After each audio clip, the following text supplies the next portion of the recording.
कू की खुशबू यही कैसी आ रही है? मैं देता हूँ। उम्र सारी। सुभान अल्लाह, बहुत ही प्यारी खुशबू है। टेस्ट भी चेक कर लेते हैं। रुको, कारी साहब आएंगे, दुआ करवाएंगे, उसके बाद खाना। बैठो जब तक। कारी साहब, बिरयानी तैयार है। इतनी इतनी बोटियां तो मैंने खुद देखी हैं, बस हमारा इंतजार कर रहे हैं। सुभान अल्लाह, सुभान अल्लाह। चलते हैं, लेकिन मेरी बात सुनो। जी जी कारी साहब। तुम्हें तो पता है मैं अंधा हूँ, आंखों से मुताज हूँ। जी जी कारी साहब, सबको पता है।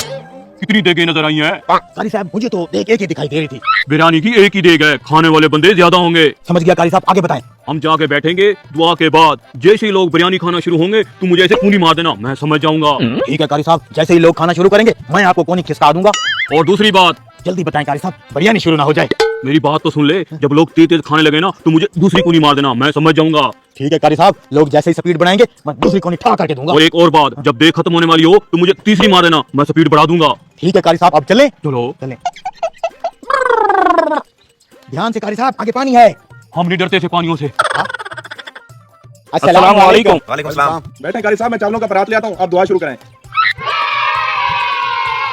कारी साहब, देग काफी बड़ी है, बंदे तो यही 5-6 हैं खाने वाले, टेंशन मत लो। तुम्हें नहीं पता, जब लोग खाने बैठते हैं तो ऐसी कई देगे फुल हो जाती हैं। फिर भी मैं इनसे पूछ लेता हूँ, भाई साहब और बंदे आने हैं तुम्हारे?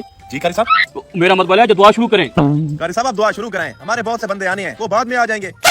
जी जी, शुरू करते हैं। तभी सागिद कहता है आप बिरयानी का थाल लाकर रखें, फिर कारी साहब दुआ शुरू करें, और वो बिरयानी का थाल लाकर रख देता है। सागिद कहता है कारी साहब आ गई बिरयानी की थाल, दुआ शुरू करें, और कारी साहब दुआ शुरू कर देते हैं। तभी सागिद को छींक आती है और उसकी कोहनी कारी साहब को लग जाती है। कारी साहब सोचते हैं पहली कोहनी लग गई, लगता है लोगों ने खाना शुरू कर दिया है, चलो मैं भी शुरू हो जाता हूँ। और कारी साहब खाने में लग जाते हैं। फिर सागिद सोचता है कारी साहब को कैसे बताऊं कि कोहनी गलती से लग गई थी, और वो कारी साहब को दोबारा कोहनी लगाकर बताने की कोशिश करता है कि कोहनी गलती से लग गई थी। लेकिन कारी साहब सोचते हैं अच्छा तो दूसरी कोहनी भी लग गई, चलो मैं भी अपने खाने की स्पीड बढ़ाता हूँ। और कारी साहब तेजी से खाने में लग जाते हैं। तभी बगल में टोपी वाला कहता है अरे ये कारी साहब तो दुआ से पहले ही शुरू हो गए। और दूसरा भी उससे पूछता है अरे भाई तेरी कारी साहब को क्या हो गया है? तभी सागिद कारी साहब को तीसरी कोहनी मारकर कहता है अरे कारी साहब क्या कर रहे हो? कारी साहब को लगा तीसरी कोहनी भी लग गई, लगता है बिरयानी खत्म होने वाली है, इसलिए वो और तेजी से खाने में लग जाते हैं और कहते हैं अरे बेवकूफों, तुम लोग इतने तेजी से क्यों खा रहे हो? एक अंधे नाबीना आदमी को तुम लोग भूखे मारोगे क्या? आपको ये वीडियो अच्छी लगी हो तो वीडियो को लाइक करके चैनल को सब्सक्राइब करना ना भूलें।